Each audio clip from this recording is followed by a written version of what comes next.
Welcome to the Cake Adjacent Podcast, a once-a-week update on all things food, family, community, gardening, whatever. We call it SideCar. If it has to do with the rituals around food and holidays, making food or taking it places, or remembering what we were eating during important times in our lives, we'll talk about it here. I am your host and bestie, Jen Coleslaw, coming to you from the soulless suburbs of Northern Virginia. Hello, friends! I am recording this and hopefully uploading it on Labor Day.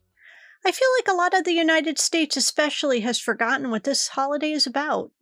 It's a celebration of the working class and the important union work that has brought us things like the 5-day work week for some of us, and the weekend, and sick leave, and paid time off, and the 8-hour workday, and child labor laws, and safety regulations on the job, and health and other fringe benefits, Social Security, overtime pay, work time breaks, and more.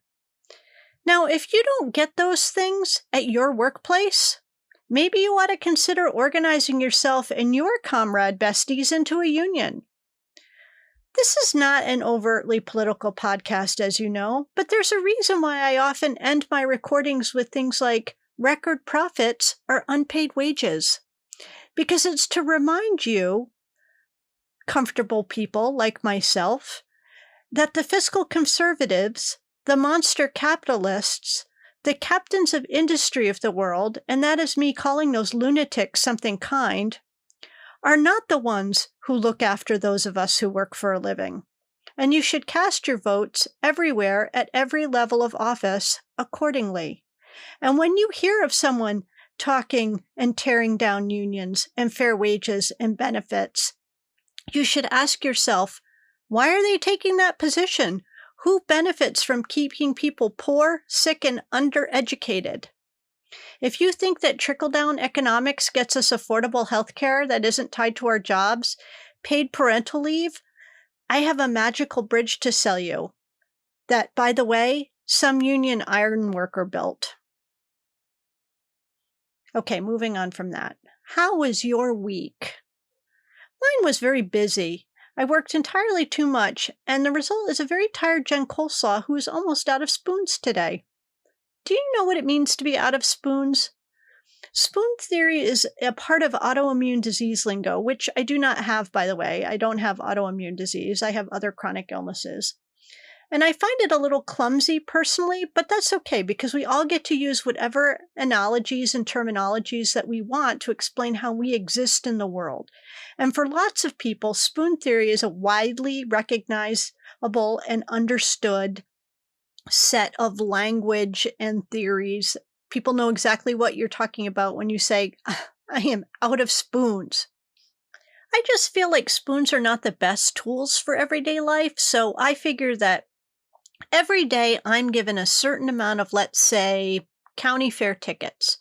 I can use a bunch of tickets to go on a roller coaster and a Ferris wheel, or I can use 1 or 2 tickets to walk through the 4-H tent to see the animals or get a fried dough or some fresh cut fries with malt vinegar.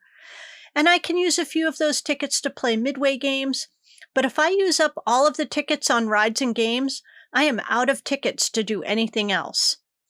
Tickets, for me, in real life, are used for things like showering and doing household chores, going to and from work, working at the job, doing side hustles, weeding the garden, going to someone's all-day wedding or an event. Each ticket or spoon represents a certain amount of energy expended. Anyway, I have a few tickets left for today after this week and weekend, and I have to use them for podcasting and feeding myself. Although I just made what is easily the worst batch of Kraft mac and cheese ever because I salted the water and then I salted the pasta. Plus, I thought I'd be clever and I'd add some shredded Mexican cheese, and it is absolutely inedible. It tastes like a dirty, salty washcloth. I don't know how that happened, but it all went into the trash. So I used up tickets on that, and I'm still not fed. And if you didn't already suspect, Ben is traveling, and so I have to feed myself and all the animals.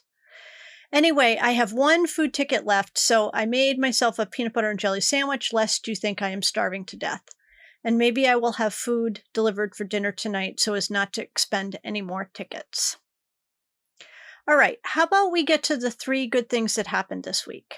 First up, I got news that I won't divulge here because it's not really my news, even though it affects me that a work colleague is leaving and moving across the world, and I love that for them. Except I do not love that for me. But not everything good that happens is about me. The good part for me is that I got lots of advance time to manage my colleagues' work, and together we'll figure out a way to get someone hired and get all the work done and covered without too much stress on anyone. Fingers crossed, and I have an awesome place to visit in 6 months. The second piece of good news, as some of you know, I've been helping out one of my greatest friends here open his own vet hospital, and this week is the soft opening for training. Waffles and Pete will be the test patients for the new staff. They don't know that yet, so please don't tell them. They think we're going out for tea on Thursday and then to do some back-to-school clothes shopping. And while it has been a lot of hard work, it feels so good to be part of something bigger than me. I'm really looking forward to hanging out up there, learning new pet healthcare techniques, visiting the break room for snacks, and volunteering holding nervous pet paws and soothing anxious nerves, pets, and pet parents. I think I told you the story here that I was so upset when Trump won the election that on the day of the inauguration, my vet friend let me come up to his clinic and help neuter a feral cat, which did make me feel somewhat better, at least at the time. He is a very good teacher, and I seriously considered going to community college to get my vet tech license, but the internship hours needed to get licensed take so much time, it would be really hard for me to do that with my job. But if I ever had a career change, or I lost my job for some reason, or my job lost its funding, I would do that in a heartbeat. Anyway, I spent a good part of the day up there yesterday, and that hospital floor is unforgiving, which is why I'm hurting today. So I might need to get some decent nursing size shoes. I was wearing my favorite Allbirds, but they are clearly no match for poured concrete. I brought up a bottle of champagne, and we toasted the almost finished hospital. It was such a good time. If you're wondering how I'll be compensated for all this work, I am the hospital's social media person and graphic designer for many things. I have requested a Siamese kitten or an orange kitten with white undercoating and feet. Vets always find out about kittens that need homes. That's how we got Big Sugar. So now our vet is on the lookout for such a creature. So I think those are the good things for this week. Both of them are so good they equal at least 3 things. There are absolutely a bunch of annoyances that are vexing me into the next week, but whatever. I cannot control all the things. I can only control my response to them, right? Okay, so I am gearing up for a busy few months, and while I have a little anxiety about the amount of work that has to get done, all while doing all of this other stuff that I have been filling my time with, it almost feels like we're getting back to some sort of normal.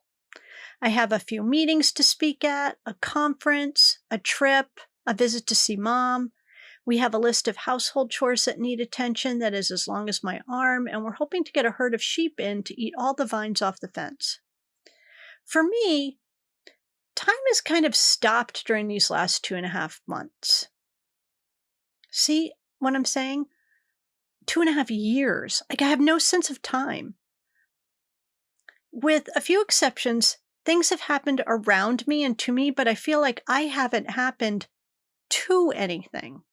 I haven't accepted additional years on my age during this time, and as I rest on this Labor Day, I think about the things I didn't accomplish during the pandemic because of all the reasons, including entropy and Newton's first law, which is a body at rest tends to stay at rest, and because of illness and the world just being a big hot mess. But now I'm starting to move again, and a body in motion tends to stay in motion, maybe? I don't know. I have some trepidation about getting back to whatever normal is going to be when so many things are just not normal. Do you feel like this at all? As usual, I don't know the answer. I only have the questions, but I will tread slowly and carefully. Because while I will jump right into the deep end of the pool, and that's not a metaphor, I'll actually do that, or right into the cold ocean. I am wary and somewhat weary of this world and what it has in store for us who have survived this far. I guess what I'm saying is stay vigilant, my friends. Take care of those who are still sick or sad or poor or weak, and help remove the boot from their necks every opportunity you have. Remember Labor Day and its origins and protect the people who kept us alive for the last 2.5 years and those who are still not able to move forward for whatever reason. Okay, friends, it's food holiday time. I know it's late notice, but it's cheese pizza day.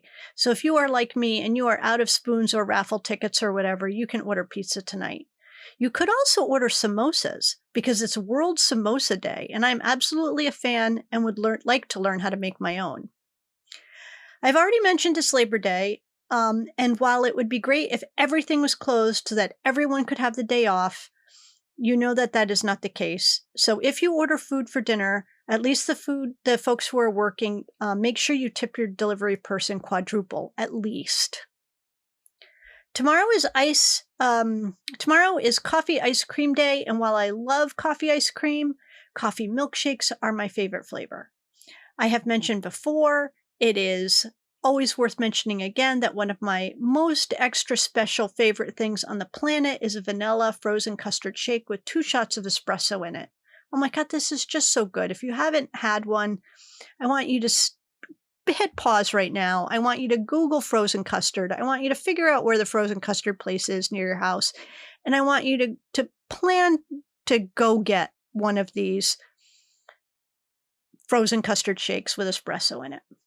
It is so good that there's not a frozen custard place within 10 miles of my house because I would get one of those every day and then I would never sleep again.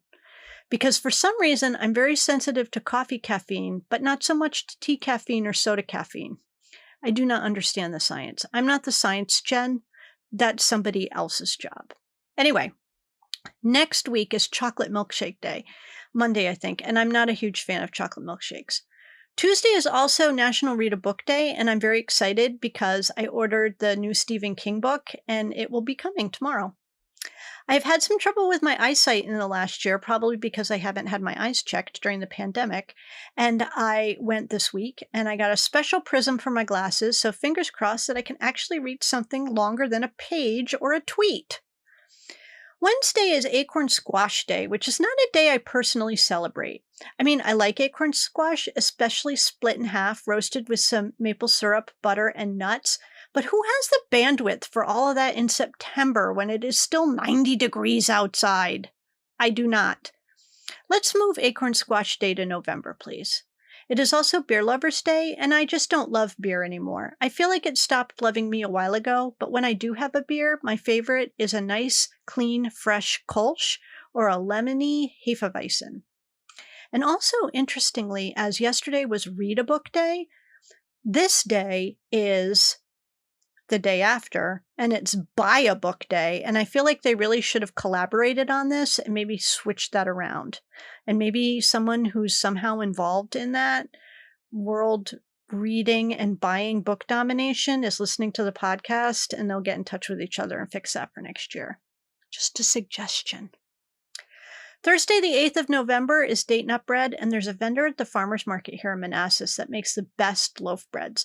My favorite is her gingerbread carrot, but I don't think she has a date nut bread. I love nuts in bread. Banana nut, orange cranberry nut, 2 yums. Anyway, date nut bread is good with cream cheese. Big fan.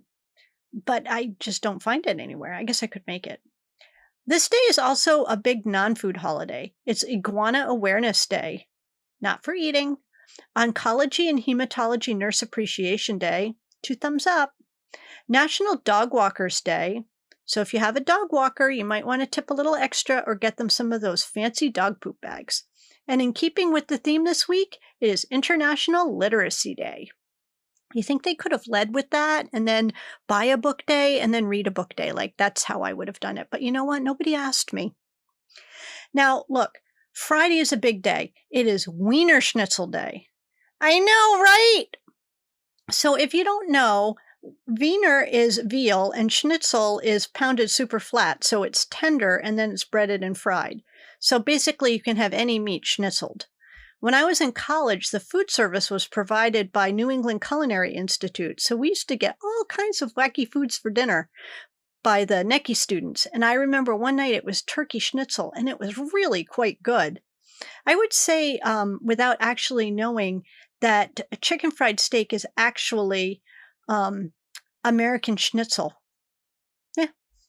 Anyway, I think I've told you many, many times about one of my favorite podcasts and subsequent books, The Anthropocene Reviewed by John Green. He has a perfect podcast and piece in the book about teddy bears and where they actually come from. So I hope that on this day, Friday, the 9th of September, he's actually talking about Teddy Bear Day.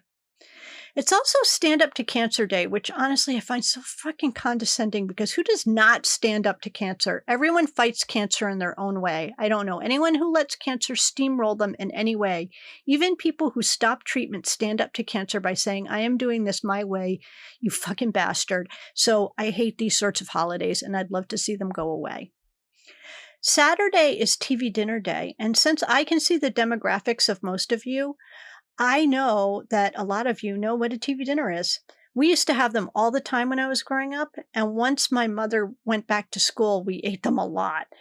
My favorite was the Swanson TV dinner, the fried chicken one. Although if I had known that it was going to fund Tucker Carlson's rise to fame, I absolutely would have just fed it to the raccoons. I also liked the Hungry Man Salisbury steak. I never liked the vegetable or the potato, though. The texture of those frozen potatoes was so gross. Like, I don't really care about, like, I'm not one of those people that won't eat something because the texture is weird. Like, Ben doesn't like pears because they taste fine, but they feel weird. But those frozen potato stuff is just disgusting. The corn was okay, but the peas and carrots were just not good. And then there was the dessert. Now, it amazes me even now with all the technology that we have that they managed in the 50s and the 60s is when TV dinners came out, to figure out how to cook meat, 2 different vegetables, and a dessert. It was usually a little apple pie, all in one tray, all at the same temperature, in the oven, all at the same time. Now my favorite quote-unquote TV dinners are the palak paneer from Trader Joe's. So it just goes to show that my palate has refined a little bit.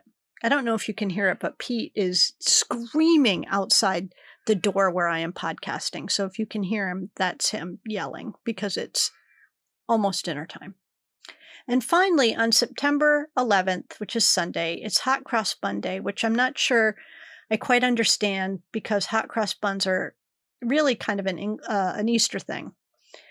They are not my favorite breakfast bread, so you can have mine if you celebrate. Here in the United States, it's also Patriot Day, which is a complicated day for a lot of people when we remember and relive the events of 9/11. In other unrelated holiday news, it's Make Your Bed Day, and I'm more inclined to talk about that. I do not make my bed, by the way. What's the point? I'm just going to get back into it. Than I am to talk about 9/11 and the flag hugging and the too often xenophobic and jingoistic patriot humping nonsense from that day where so many just regular people, friends of mine, died, and a set of chain reaction of horrors that we are still dealing with today. Like that, dredging that up every day, every year on that day is like, I'm done doing that. Anywho, can you tell I'm tired? I'm making a lot of mistakes. And I could re-record this, but I'm probably not going to because I'm out of tickets. Okay, so that's the week for you. Please keep rating and sharing the podcast, talking it up in your social circles. You can support this work by joining the Patreon or by throwing some coin my way through the coffee. You can find that link on my Twitter bio. I split those funds between my snack account and donating to something we've been talking about. This month we'll put it towards food bank and pet food pantry donations. I hope that you have a good short week coming up and that you don't work extra hard to make up for being off today. and that whatever weather and climate change misery that is happening where you live, and I know that it's happening because I'm seeing it's happening all over the world, whether it's drought or rain or flooding or wildfire or heat, that you get a break from it this week. I'll see you next week, and remember, do not censor yourself to comfort someone else's ignorance.